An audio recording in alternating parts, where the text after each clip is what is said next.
السلام عليكم ورحمة الله. الحمد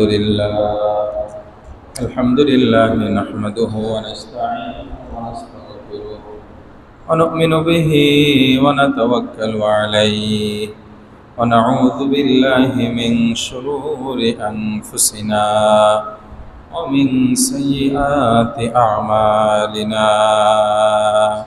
من يهده الله فلا مضل له ومن يضلله فلا هادي له، ونشهد أن لا إله إلا الله وحده لا شريك له، ونشهد أن سيدنا وسندنا وحبيبنا وحبيب ربنا وطبيب قلوبنا وأولانا محمدا عبده ورسوله، أرسله إلى الخلق بالحق بشيرا ونذيرا وداعيا إلى الله بإذنه وسراجا وقمرا منيرا. أما بعد فقد قال الله سبحانه وتعالى في كلامه المجيد والفرقان الحميد: أعوذ بالله من الشيطان الرجيم. بسم الله الرحمن الرحيم. وسارعوا إلى مغفرة من ربكم وجنة عرضها السماوات والأرض أعدت للمتقين. وقال صاحب القرآن صلى الله عليه وسلم: المساجد سوق من الأسواق الآخرة، فمن دخلها كان ضيفا لله، قراه المغفرة وتحفته الكرامة، أو كما قال النبي صلى الله عليه وسلم. صدق الله مولانا العظيم وصدق رسوله النبي الأمي الكريم، ونحن على ذلك لمن الشاهدين والشاكرين، والحمد لله رب العالمين. وقال تعالى: إن الله وملائكته يصلون على النبي يا أيها الذين آمنوا صلوا عليه وسلموا تسليما. محبة اللهم صل على محمد وعلى آل محمد كما صليت على إبراهيم وعلى آل إبراهيم إنك حميد مجيد. اللهم بارك على محمد وعلى آل محمد كما باركت على إبراهيم وعلى آل إبراهيم إنك حميد مجيد. بلغ العلا بي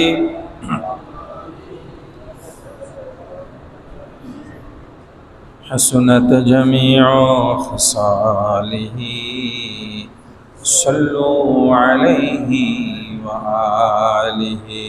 رہے میرے مسکن حوالی کعبہ، بنی میرے مدفن دیار مدینہ. بلغ العلا بكماله كشف الدجى بجماله، حسنت جميع خصاله، صلوا عليه وآله. ہم تو مائل با کرم ہے، کوئی سائل ہی نہیں، राह दिखलाए कसे रहरबे मंजिल ही नहीं बलगल उला बिकमालिही कशफत दुजा बिजमालिही हसनत जमीउ खिसालिही सल्लु अलैहि व आलिहि। मुअज़्ज़ज़ मोहतरम हाज़िरीन, सर्वप्रथम সেই মহান প্রভুর শুকরিয়া আদায় করি যিনি আপনাকে আমাকে অত্যন্ত দয়া করে মায়া করে মেহেরবানি করে পবিত্র জুমার দিন জুমার নামাজ আদায় করার লক্ষ্যে আগে আগে মসজিদে এসে দিনই কিছু কথা বলবার ও শুনবার সুযোগ করে দিলেন। সেই মহান প্রভুর প্রতি অন্তরের অন্তঃস্থল থেকে কালিমাতুশ শুকর জবান খুলে ভক্তি সহকারে সমস্যারে সুউচ্চ কণ্ঠে আলহামদুলিল্লাহ। গত জুমায় আলোচনা চলতেছিল প্রতিযোগিতা কি হবে আমাদের লক্ষ্যবস্তু।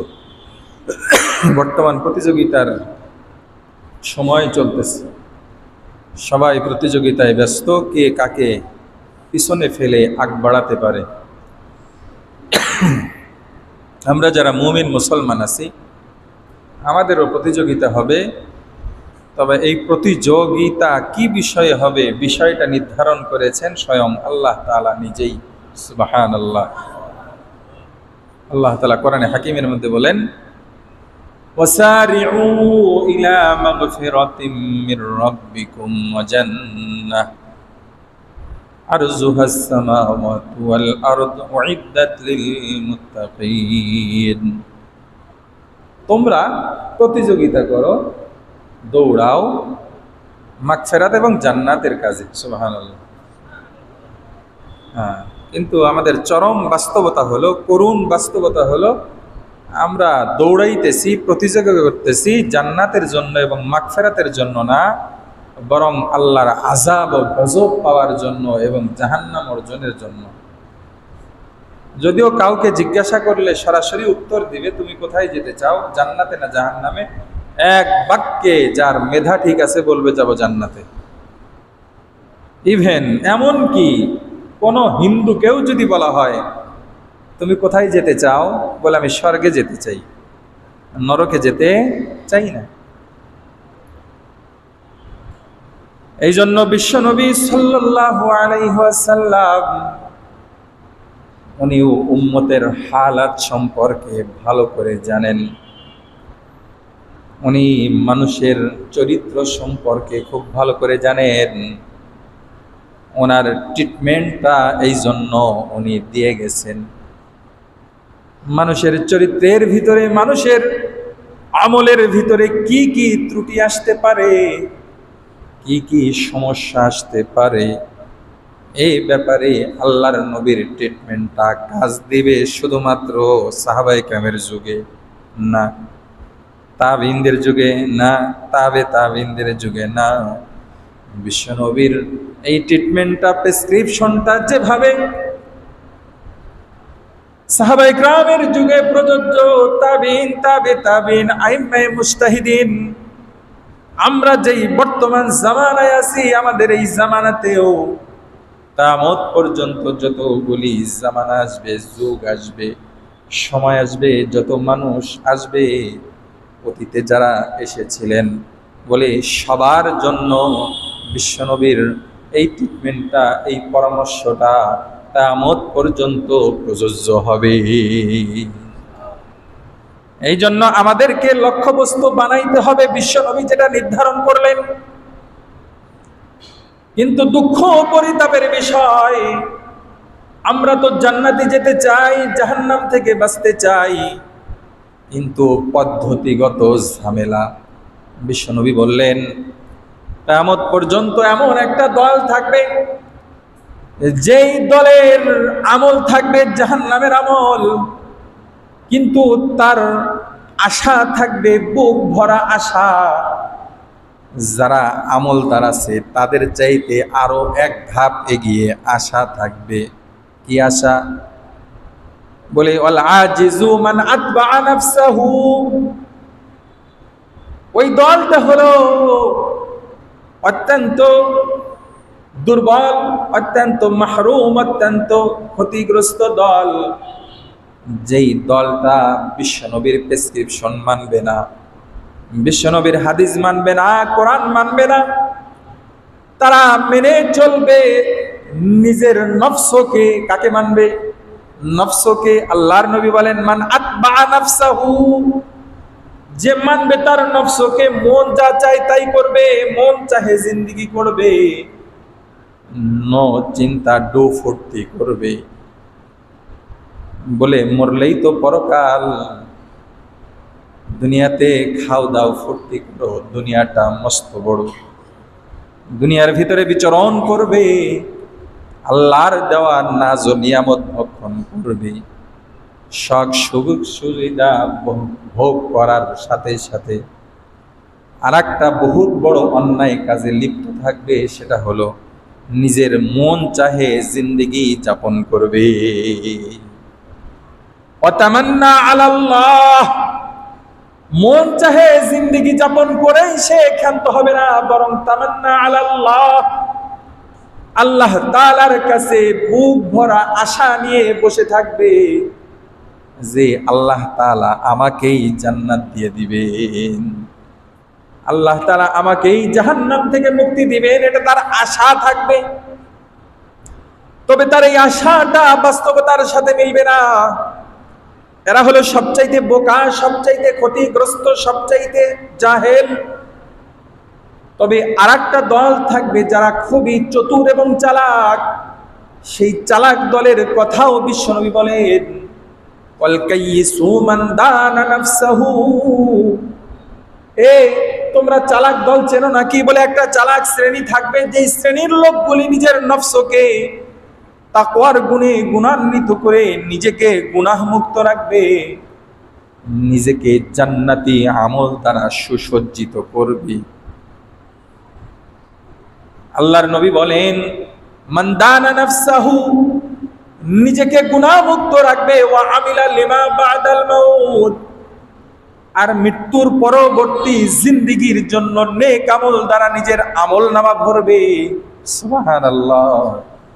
বলে এই দলের সংখ্যাটা দিন দিন কমতে থাকবে, এই সংখ্যাটা থাকবে কম, সংখ্যাটা থাকবে কম। বিশ্বনবী সাল্লাল্লাহু আলাইহি ওয়াসাল্লাম তার পাক জবানে ইরশাদ করেন, বনি ইসরাইল একটা দল, তারা ভাগ হয়েছিল 72 দল। কত দল? বলে সাতাফতারিকু উম্মতি 73 ফিল মিল্লাহ, ও আমার উম্মতেরা, তোমরা খুব ভালো করে জেনে নাও, আমার এই উম্মতটা আরো এক দল বেশি হয়ে 73 দলে বিভক্ত হবে। কয় দল? 73 দল। কয় দল হবে? 73 দল হবে। কুল্লুহুম ফিন্নার, আল্লাহর নবী বলেন সবাই জাহান্নামে যাবে, ইল্লা ওয়াহিদা, শুধুমাত্র একটা দল সরাসরি জান্নাতে চলে যাবে। ইলা ওয়ামান হুম ইয়া রাসূলুল্লাহ, আল্লাহর নবীকে জিজ্ঞাসা করা হলো, ইয়া রাসূলুল্লাহ, ওই দলটা কারা হবে? আল্লাহর নবী বললেন, মা আনা আলাইহি ওয়া আসহাবি, মা আনা আলাইহি ওয়া আসহাবি, আমি রাসূল যেই পথ ও মতে আছি এবং আমার সাহাবায়ে কেরাম রিজওয়ানুল্লাহি আলাইহিম আজমাইন তারা যেই মত ও পথে আছে।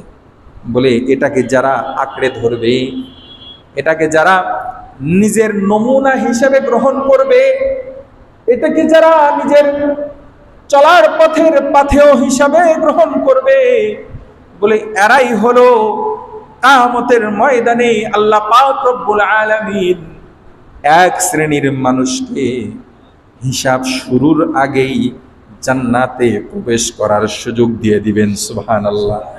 জোরে বলেন না সুবহানাল্লাহ।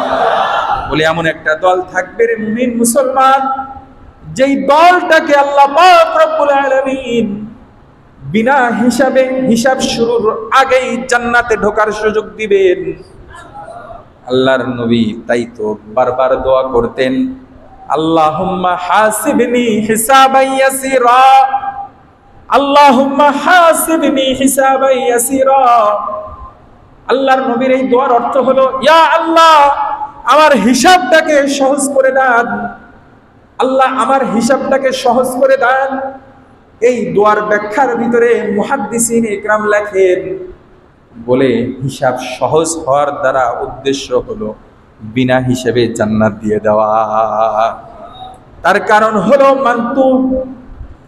মানতুহসাবু তুআকাবু, যেই ব্যক্তিকে হিসাব না হবে, মানতুহসাবু যেই ব্যক্তিকে হিসাব না হবে, বলে সেই ব্যক্তি আযাবের সম্মুখীন হয়ে যাবে। তার কারণ হলো হিসাব দিয়ে আল্লাহর দরবার থেকে মুক্তি পাওয়া কোনো বান্দার দ্বারা সম্ভব না। তার কারণ হলো আল্লাহ পাকের দরবারে আমরা যখন জানাবো, আল্লাহ তাআলা যদি সব হিসাব বাদ দিয়ে শুধু একটা আমলের হিসাব নেয়, এই একটা আমলের হিসাব দিয়ে কি আমরা জান্নাতে যাওয়ার ক্ষমতা রাখি? না। আমরা নামাজ আদায় করি, নামাজ আদায়কারীদের ভিতরে তো অনেক দল উপদল। এক দলের নামাজ আল্লাহ কবুল করবেন, আর এক দলের নামাজ আল্লাহ 50 কবুল করবেন, 50 ফেরত দিবেন। আর এক দলের নামাজ আল্লাহ তাআলা রুবু কবুল করবেন, 1/4 অংশ কবুল করবেন। আর এক দলের নামাজ 1/3 অংশ কবুল করবেন। এরকম অংশ কবুল হতে থাকবে। এক শ্রেণীর নামাজি তো এমন নামাজি আছে যার নামাজটা আল্লাহ তাআলা ছেঁড়া কাপড় চোপড়ের পোটলা বানিয়ে আল্লাহ তাআলা নামাজির মুখে ফিকে দিয়ে বলবেন, এ নামাজি, তোর নামাজ এমন নামাজ আমার দরকার নাই, তোর নামাজ তোকে ফেরত দিয়ে দিলাম, তুই তোর নামাজ নিয়ে দেখে দে। আর এক শ্রেণীর নামাজের নামাজটা আসমান ও জমিনের মধ্যে ভাসমান থাকবে, আসমানে উঠবে না, জমিনেও নামবে না। এই জন্য আমরা নামাজ পড়বো, তবে নামাজের উপর ভরসার সুযোগ নাই। আমরা রোজা রাখবো, রোজার উপর ভরসার সুযোগ নাই। আমরা নেকামল করব, নেকামলের উপর ভরসার সুযোগ নাই।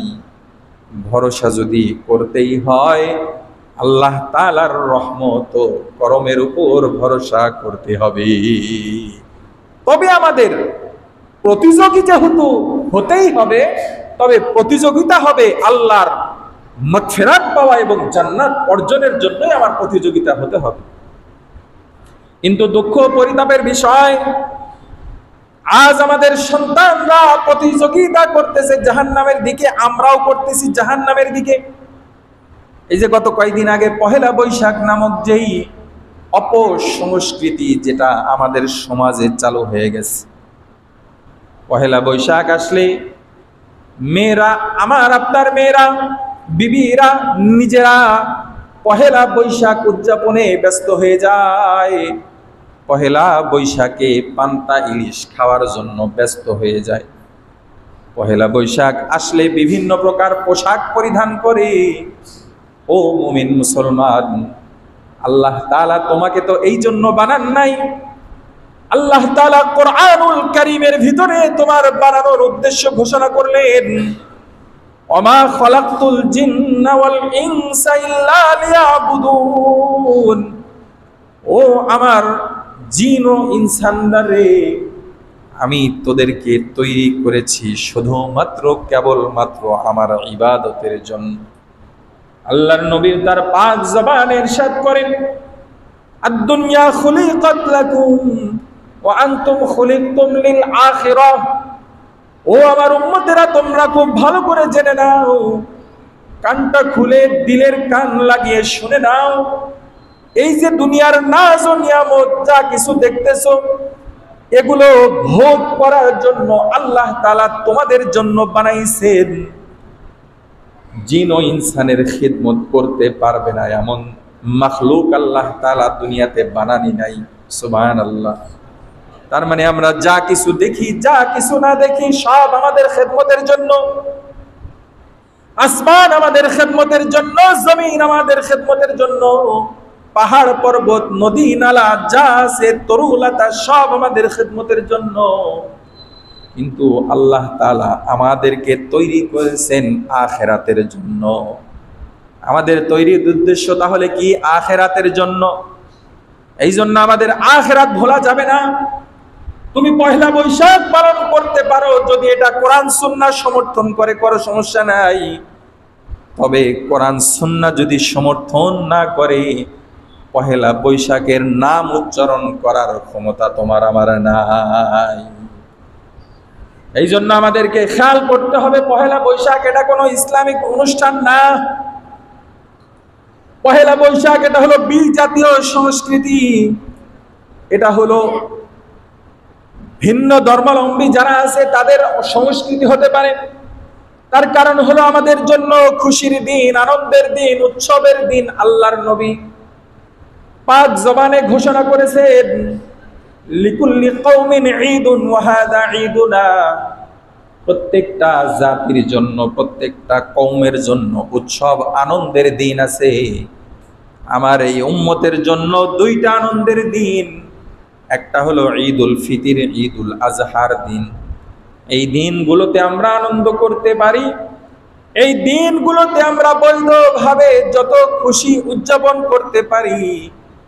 এর বাইরে আমরা কোনো দিনকে আনন্দ দিন হিসেবে উদযাপনের সুযোগ নাই।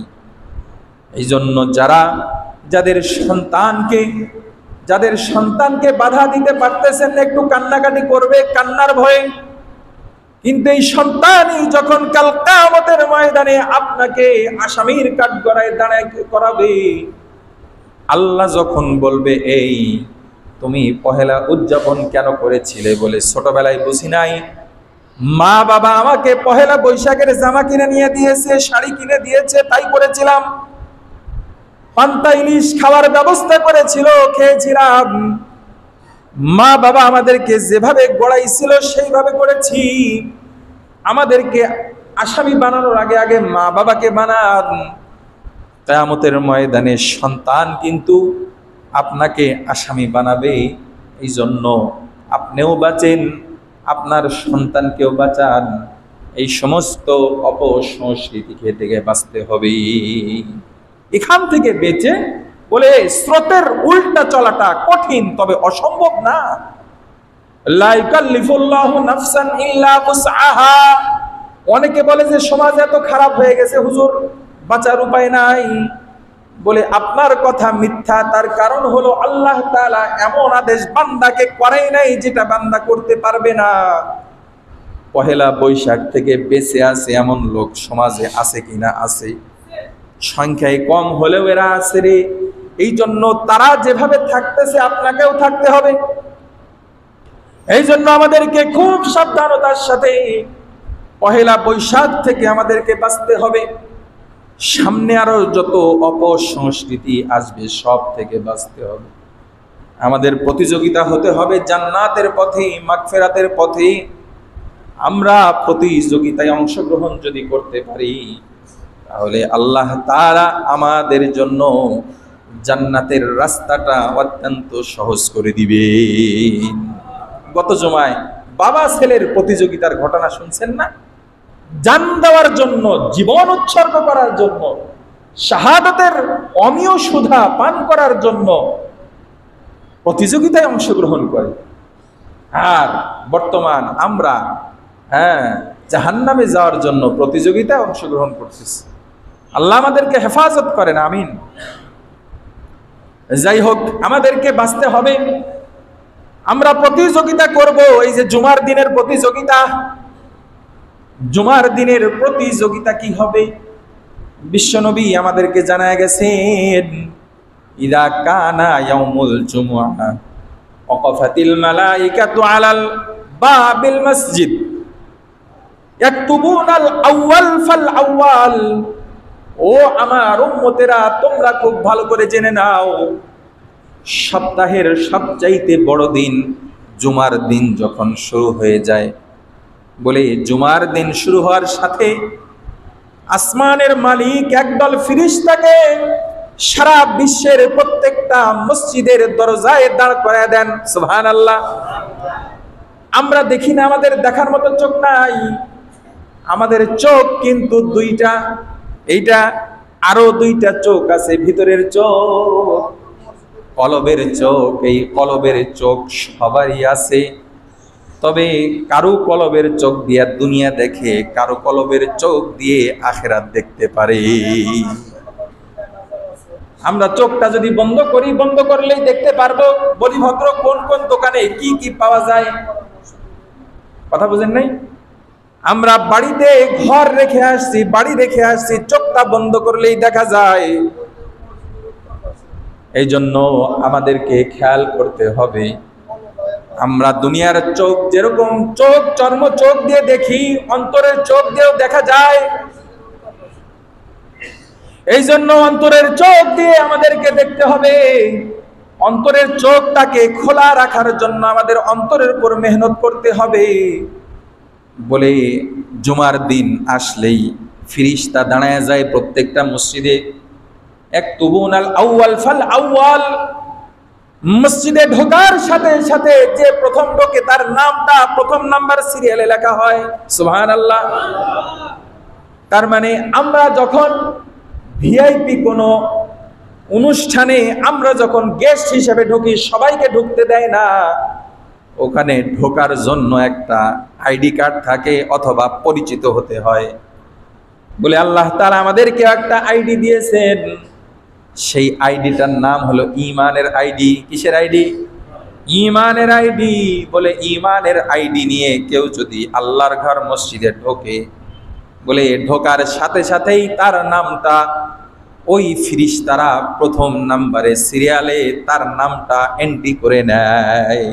সুবহানাল্লাহ। শুধু এন্ট্রি করেই ক্ষান্ত হয় না, আল্লাহর নবী বলেন এরকম ভাবে একের পর এক আসতেই থাকে। বললে কতক্ষণ পর্যন্ত এই কার্যক্রম চলমান থাকে? বলে এই কার্যক্রম চলমান থাকে খুতবা শুরু হওয়ার আগ পর্যন্ত। সুবহানাল্লাহ। হ্যাঁ, এক শ্রেণী আছে যারা খুতবা শুরুর পরে আসে, জামাতে এসে শরীক হয়। বলে তাদের নামটা লিস্টেডও হয় না, তাদের নামটা আর কি হয় না, লিস্টেডও হয় না। এজন্য আমাকে মসজিদে আসতে হবে, মসজিদে আসার দিক থেকে আমাকে প্রতিযোগিতা করতে হবে। বলে প্রথম নাম্বার প্রতিযোগীর জন্য কি ফজিলত? আল্লাহর নবী বলেন প্রথম নাম্বার সিরিয়ালে যে থাকবে আল্লাহর রাস্তায়। এই যে কিছুদিন পরে কুরবানি আসতেছে, সামনের মাসের পরের মাসের 10 তারিখে ঈদুল আজহার দিন, ইয়াউমে নাহারের দিন কুরবানি হবে। কুরবানি অনেক জন্তু দিয়ে দেওয়া যায়, তার ভিতরে একটা জন্তু আছে উট দিয়ে কুরবানি দেওয়া যায়। বলে প্রথম নাম্বার যেই আল্লাহর ঘর মসজিদে জুমার দিন ঢুকবে, আল্লাহর রাস্তে একটা উট কুরবানি দিলে যেই পরিমাণ নেকি পাওয়া যায়, জুমার দিন প্রথম নাম্বার সিরিয়াল পাওয়ার কারণে আল্লাহ পাক রব্বুল আলামিন তাকে সেই পরিমাণ নেকি তার আমলনামায় দিয়ে দিবে। বলে 2 নাম্বার পজিশন যে অর্জন করবে আল্লাহর রাস্তায় গরু কুরবানি করলে যেই পরিমাণ সওয়াব পাওয়া যায়, বলে সম পরিমাণ সওয়াব 2 নাম্বার সিরিয়াল অর্জন করার কারণে আল্লাহ তার আমলনামায় দিয়ে দিবেন। সুবহানাল্লাহ। বলে 3 নাম্বার যদি হয় আল্লাহর রাস্তায় ছাগল কুরবানি করলে যেই পরিমাণ নেকি পাওয়া যায়, সম পরিমাণ নেকি তার আমলনামায় দিয়ে দিবেন। এরপরে যে আসবে মুরগি আল্লাহর রাস্তায় সদকা করে দিলে যেই পরিমাণ সওয়াব পাওয়া যায় সেই পরিমাণ সওয়াব পাওয়া যাবে। এরপরে আস্তে আস্তে কমতে থাকবে।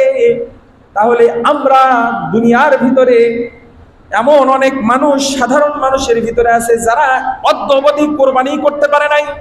এমন লোক আছে না নাই? বলে যদিও কোরবানি দিয়ে থাকে, গরু দিলে 7 ভাগে দিয়েছে, 3 ভাগে দিয়েছে, 4 ভাগে দিয়েছে, 5 ভাগে দিয়েছে, প্রত্যেকবার দেওয়ার সুযোগ হয় নাই। কিন্তু আল্লাহর কোনো বান্দা যদি চায় বছরে 52টা উট কুরবানির সওয়াব অর্জনের সুযোগ তার আছে।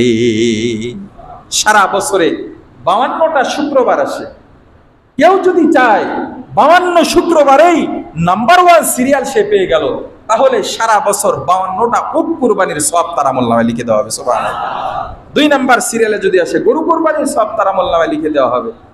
আজ আমার জীবনে ফিকির করে দেখি আমি কয়টা গরুর সওয়াব অর্জন করছি, কয়টা ছাগলের সওয়াব অর্জন করছি। আমার উস্তাদে মুহতারাম হযরত মাওলানা আব্দুস সবুর কাসিমি দামাত বারকাতুহুম হুজুর জামিল মাদ্রাসা মসজিদে এই হাদিসটা বলতে গিয়ে বলতেছিলেন যে আমরা তো গরু পাই না, হ্যাঁ, উটও পাই না, ছাগলও পাই না, মুরগিও পাই না, মুরগির ডিমও পাই না, আমরা পাই হলো ঘোড়ার ডিম। কি পাই? ঘোড়ার ডিম। তার মানে ঘোড়া কি কোনোদিন ডিম পাড়ে? বলে ঘোড়া ডিমও পারে না, বলে আমরা সবও পাই না। আশিক হত্যা শুরুর পরে বলে যাই ইমাম সাহেব সালাম ফিরানোর সাথে সাথে, হায় হায় সালাম ফিরাতে দেরি, ডান দিকে সালাম ফিরাইছে, এবার বেচারা প্রস্তুতি শেষ, বাম দিকে সালামটা ফিরতে দেরি, ওনার উঠতে দেরি নাই। কথা বুঝে আইছে? এমন নামাজি হয়ে কি ফায়দা বলেন? অথচ জুমার দিনের নামাজের পূর্বে 4 রাকাত নামাজ হলো সুন্নতে মুআক্কাদা। কয় রাকাত? সেম একই ভাবে যেই সুন্নতের জন্য বয়ানের পরে খুতবার আগে সুযোগ দেই কি দেই না? যে আপনারা যারা সুন্নত না পড়ছেন 4 রাকাত কবলাল জুমা সুন্নত পড়েন। আচ্ছা গেল, বলে পরবর্তীতে আরো 6 রাকাত মতান্তরে, আর 4 রাকাত সর্বসম্মতিক্রমে 4 রাকাত সুন্নত পড়তেই হয়, এটাও সুন্নতে মুআক্কাদা। আপনি আগের 4 রাকাত খুব ইহতিমামের সাথে পড়লেন, পরবর্তীতে 4 রাকাত পড়লেনই না, তাহলে এটা কেমন হলো বলেন? এই কাজটা অসম্পূর্ণ থেকে গেল না? এই জন্য পরবর্তীতে 4 রাকাত যদি সময় থাকে আরো 2 রাকাত পড়ে নেবেন, ঠিক আছে না? ইনশাআল্লাহ মোট 6 রাকাত পড়ার চেষ্টা করবেন, না পড়লেও কমপক্ষে 4 রাকাত পড়ে যাবেন। কে কে রাজি আছে ইনশাআল্লাহ? আল্লাহ পাক তৌফিক দান করেন, আমিন। আপনারা তো আলহামদুলিল্লাহ, হাত তোলা এটাও একটা নিয়ামত। নেক কাজের জন্য হাত তুলতে পারা এটাও কি আল্লাহর নিয়ামত। নেক কাজের স্বীকারোক্তি এটাও সবাই দিতে পারে না। দিতে পারে মানে দেওয়ার তৌফিক আল্লাহ তাআলা দেয় না। নিয়ত করলে 1 ভাগ নেকি পাওয়া যায়। সুবহানাল্লাহ, জোরে বলেন সুবহানাল্লাহ। বলে আল্লাহ তাআলা 2 জন ফেরেশতা আমাদের জন্য নির্ধারণ করছেন। কয়জন ফেরেশতা? কিরামান কাতিবিন, নাম শুনছি না? অনেকে আবার এটার নাম জানি যে ডাইন সাইডে যেটা বসে এটার নাম কিরামান, বাম সাইডের নাম হলো কাতিবিন। আমরা ছোটবেলায় এরকমই মনে করেছি, আসলে বিষয়টা এমন না। কিরামান কাতিবিন মানে 2 জন সম্মানিত ফেরেশতা। কিরামান কাতিবিন এটা নাম না, মানে 2 জন সম্মানিত ফেরেশতা 2 কাঁধে বসে। ডান কাঁধেরটা নেকি লেখে, বাম কাঁধেরটা বদি লেখে। তবে 2 জন যখন একসাথে কোনো কাজ হয়, একজন আমির নির্ধারণ করা সুন্নত। আমির নির্ধারণ করা কি? এটা কর্মপদ্ধতি, এটাও ইসলামের কর্মপদ্ধতি। 1-এর অধিক যদি কোনো কাজ হয়, একজন আমির হবে আর একজন মামুর হবে। 3 জন হলে একই, 5 জন হলে একই, মোট কথা 1-এর অধিক যে কয়েকজন হোক। 2 জনকে একই কাজে নিয়োজিত করা হয়েছে বলে আল্লাহ তাআলা বলে নেকি যে লেখে তাকে আমির সাহেব বানায় দিয়েছে। সুবহানাল্লাহ। বদি লেখে আরে আমির সাহেব বানায় নাই। তার মানে আমির সাহেবের কিছু ফ্যাসিলিটি আছে, নেতা যে হয় তার কিছু কি আছে? ফ্যাসিলিটি আছে। বলে নেতা তার কর্মীদের পরামর্শ নিবে, খুব ভালো করে বুঝবেন। নেতা তার কর্মীদের পরামর্শ নিবে, তবে সিদ্ধান্ত নিবে নেতা। সিদ্ধান্ত নিবে কি? নেতা। এই জায়গায় একটা মাসালা বলে দেই। মাসালা হলো এই যে আমরা মানি আর না মানি, যাদেরকে আমরা ইমাম হিসাবে নিয়োগ দেই তিনি আমাদের নেতা। কথা বুঝেন নাই? এখানে বললাম কেন? অনেকে দিল থেকে মানে না। আরে ইমাম সাহেব কি হতো আমার, আমি তো তার চেয়ে ভালো, আমি তো তার চেয়ে বড়, এরকম অনেকে মনে করতে পারে। কিন্তু মানি আর না মানি সে আমাদের নেতা। এই জন্য নামাজের কোনো বিষয়ে, মসজিদের মাসালাগত কোনো বিষয়ে তাকে আমরা পরামর্শ দিতে পারি, সিদ্ধান্ত নিবে সে। এই জন্য মাসালা হলো, কোনোদিন যদি কোনো মুসল্লি বলে হুজুর দাঁড়ায়া যান, ইমামের জন্য কর্তব্য হলো কিছু সময় বসে থাকা। যদি সাথে সাথে দাঁড়ায়া যায় তাহলে সে তো আর ইমাম থাকলো না, সে তো মুক্তাদি হলো, মুসল্লি তো ইমাম হয়ে গেল। কি বলেন? এই জন্য ইমামকে ইত্তেলা দেওয়া যেতে পারে, ইমামকে আদেশ করার সুযোগ নাই, তাহলে আর ইমামতি হয় না। কথাটা বুঝে আছে? ইত্তেলা মানে স্মরণ করে দেওয়া। ইমাম সাহেব চুপ করে নিচে বসে রয়েছে, ঘড়ির দিকে তাকায় নাই, টাইমের দিকে 10 সেকেন্ড পার হয়ে গেছে, হুজুর সময় হয়ে গেছে, আস্তে করে বলা যায়। তাও বলার ভিতরে কি থাকতে হবে? আদব থাকতে হবে। হুজুর সময় হয়ে গেছে, দাঁড়ান। না, এটা না, হুজুর সময়টা হয়ে গেছে। যখন দেখবে হ্যাঁ সময় হয়েছে, দাঁড়ায় যাবে, সমস্যা নেই। কথাটা বুঝাইতে পারছি? এখানে একটা আদবের খেলাফ হয়। আসছে আল্লাহর বান্দা 1 মিনিট আগে, আইসা ইমাম সাহেবের পেছনে খাড়া হয়ে দাঁড়ায় রয়েছে, তার মানে ভাবটা এমন, আপনি বসে রয়েছেন কে, এখন তো সময় হয়ে গেছে। ওটা একটা হলো মুখে বলা, আর একটা হলো কার্যতে বলা। এই দিকগুলো খেয়াল করা, এটা হলো আদব, এটা হলো কর্মপদ্ধতি, এটা হলো কি কর্মপদ্ধতি। যাই হোক, যেটা বলতেছিলাম, তাহলে আমাদের কিরামান কাতিবিন এটা দুই ফেরেশতার নাম না, দুইজন সম্মানিত ফেরেশতা, ডান সাইডে একজন বাম সাইডে একজন। বলে এরা লেখে, এরা কি করে? লেখে। কি লেখে? বলে নেকিবদির হিসাব লেখে। এখন আমির বানায় দিয়েছে কাকে? নেকি লেখে যে তাকে। এখন আল্লাহর বান্দা যখন নেকামল গুনাহের কাজ করে, এইবার আমির সাহেব যে বলে, আমির সাহেব তো গুনাহ করে ফেলাইছে, লিখবো। বলে ওই থামো, এখনই না। আল্লাহকে জিজ্ঞাসা করে, আল্লাহ কি করা যায়? বলে না, আমার বান্দা যদি কি করে, তওবা করে, ফিরে আসে, এই জন্য এখনই লেখো না, একটু পরে লেখো। আল্লাহ তাআলা সুযোগ দেন। ফেরেশতাকেও ক্ষমতা দেয় নাই যে তুমি সাথে সাথে লিখবা, পক্ষান্তরে আল্লাহর কোন বান্দা যদি নেক আমল করে নাই, নেক আমলের ফজিলত শুনে যখন দিলটা তৈরি হয়ে গেছে আমলের জন্য, আল্লাহর বান্দা দিলে দিলে ইচ্ছা করছে আমি এই কাজটা করব, সাথে সাথে স্বীকারোক্তিতে হাতটাও তুলছে, অথবা স্বীকারোক্তিতে জবানটা ব্যবহার করে বলছে করব ইনশাআল্লাহ। বলে এই নিয়তের বহিঃপ্রকাশ যদি হয়ে যায়, সাথে সাথে আল্লাহ পাক রব্বুল আলামিন ওই নেক লিখনে ওয়ালা ফেরেশতাকে বলে, এই আমলের যতগুলি নেকি হয় তিনটা বন্টন করো, এক ভাগ সব এখনই তার আমল নামায় লিখে দাও। সুবহানাল্লাহ। এই জন্যই বললাম, নেক আমলের কখনো যদি স্বীকারোক্তি না হয়, বলে আপনি যদি স্বীকারোক্তি না দেন আর মনে মনে ভাবেন আমি শুনলাম না, আমি স্বীকারোক্তি দিলাম না, তার মানে আপনি বড় কিছু হন নাই, বরং 1/3 নেকি থেকে আপনি মাহরুম হয়ে গেলেন। যারা স্বীকারোক্তি দিবে সবাই যে আমল করতে পারবে বিষয়টা এমন না।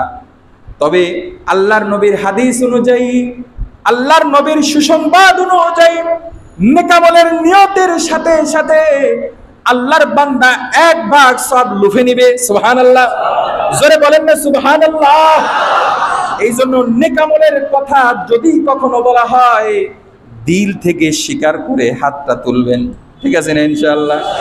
আল্লাহ পাক কবুল করেন, আমিন।